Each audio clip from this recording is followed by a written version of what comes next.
Coffee తాగడం అనేది హెల్త్కి మంచిదా కాదా ఈ డౌట్ మనలో చాలా మందికి ఉంటుంది. రెగ్యులర్గా కాఫీ తీసుకోవడం వలన మన బాడీకి చాలా బెనిఫిట్స్ ఉంటాయి. కాఫీ అని మాట్లాడుకోగానే మన అందరికీ గుర్తొచ్చేది ఏంటి?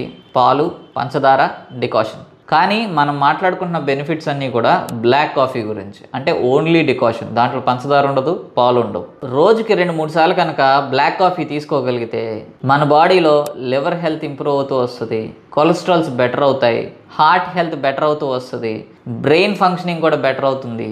మనలో ఎవరైనా సరే స్ట్రెస్డ్ అవుట్ అయిపోయి ఉన్నా, డిప్రెషన్లో ఉన్నా దాని నుంచి బయటపడడానికి కాఫీ ఉపయోగపడుతుంది. దీంట్లో కెఫీన్ అనే యాక్టివ్ ప్రిన్సిపల్ ఉండడం వలన మన బాడీని ఎప్పటికప్పుడు అలర్ట్గా ఉంచుతుంది. ఏ పనన్నా చేయాలన్నప్పుడు ఎక్స్ట్రా ఫోకస్ కూడా ఉంటుంది. లివర్ని ఎలా బెటర్ చేసుకుంటూ వస్తుందండి అని అంటే, రెగ్యులర్గా కాఫీ తీసుకోవడం వలన మన ఎల్ఎఫ్టీలో ఏమైనా చేంజెస్ ఉన్నా కూడా అవి బెటర్ అవుతూ వస్తాయి.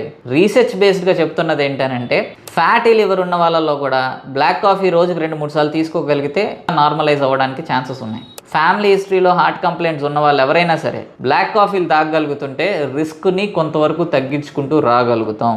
కాఫీ యాజ్ ఎ బీన్గా చూసుకుంటున్నప్పుడు దాంట్లో యాంటీ ఆక్సిడెంట్ లెవెల్స్ కూడా చాలా ఎక్కువగా ఉంటాయి. దీనివలన యాంటీ క్యాన్సరస్ ప్రాపర్టీగా, స్కిన్ని బెటర్ చేయడానికి కానీ, ఏజింగ్ని కొంతవరకు ఆపడానికి కూడా మనకి కాఫీ ఉపయోగపడుతుంది.